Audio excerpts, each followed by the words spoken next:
Hello everybody and welcome. In this video I'm going to show you how to add multiple stops on Apple Maps.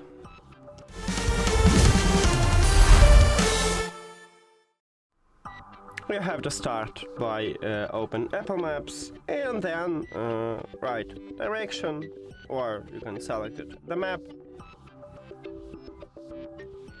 Then we can add stops only when you use the car. We cannot add it for walking, public transport or riding. So right here we have the button add stop. We have location, my location and direct location. And let's add a few more. Let's say this my first location.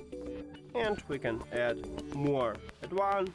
As you can see, I have option to add a lot of them. And that's it. Thank you for watching this video. If you found it helpful, please consider subscribing to the channel and leave a like on the video. See you later.